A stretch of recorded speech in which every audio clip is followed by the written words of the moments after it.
اللہ تعالیٰ نے آدم علیہ السلام کو مٹی سے بنایا، فرشتوں کو حکم دیا آدم کو سجدہ کرو، اور آدم علیہ السلام کو بتایا کہ آپ کی اولاد میں پیغمبروں کو بھیجتا رہوں گا۔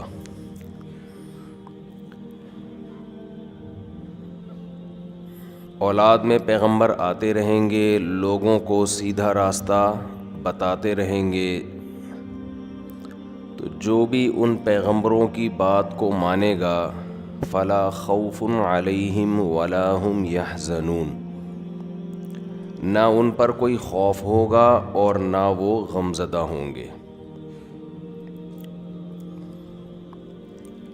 آدم علیہ السلام کے بعد لوگوں میں گمراہی آنا شروع ہوئی، اور گمراہی کی بنیاد یہ تھی اپنی عقل کا غیر ضروری استعمال، اپنی عقل کا غیر ضروری استعمال۔ انسان کے ساتھ ایک بہت بڑا فالٹ یہ ہے کہ وہ اپنے آپ کو عقل کل سمجھنا شروع کر دیتا ہے۔ وہ یہ سمجھتا ہے کہ جو چیز میرے عقل میں آ رہی ہے وہ 100% درست ہے۔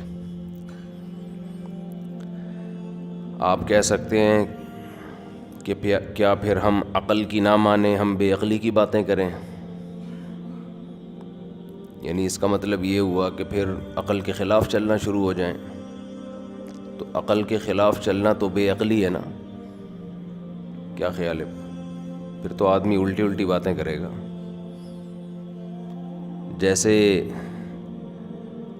دیگر مذاہب کے لوگ مذہب کے مقابلے میں عقل کو ویلیو نہیں دیتے، تو مذہب نے کہہ دیا گائے کا پیشاب پیو تو گائے کا پیشاب پی رہے ہیں، مذہب نے کہہ دیا کہ پتھروں کے سامنے جھکو تو پتھر کے سامنے جھک رہے ہیں،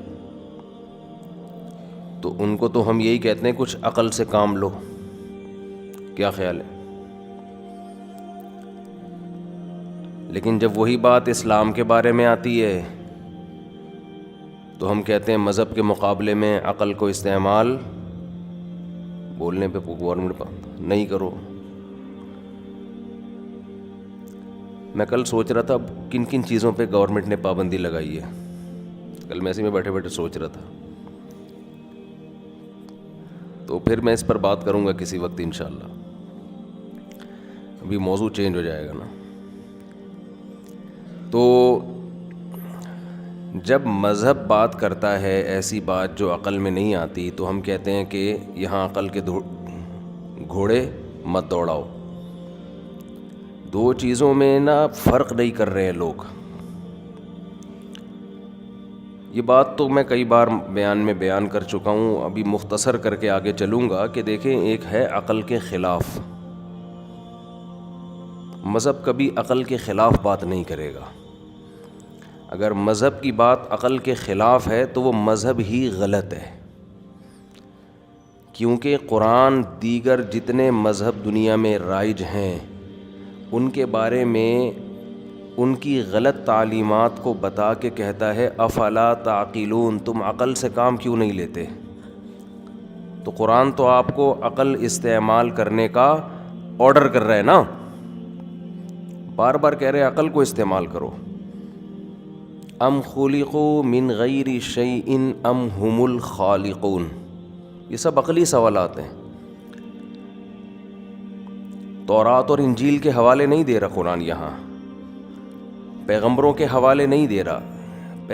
قرآن کہہ رہا ہے ام خلقوا من غیر شیء، کیا خود سے بن گئے ہو؟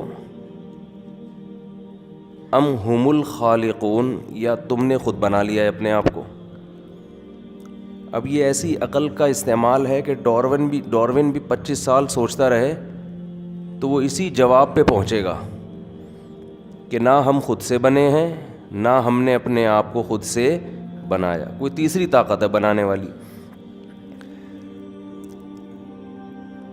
تو یہ عقل کا استعمال حکم دے رہا ہے نا قرآن.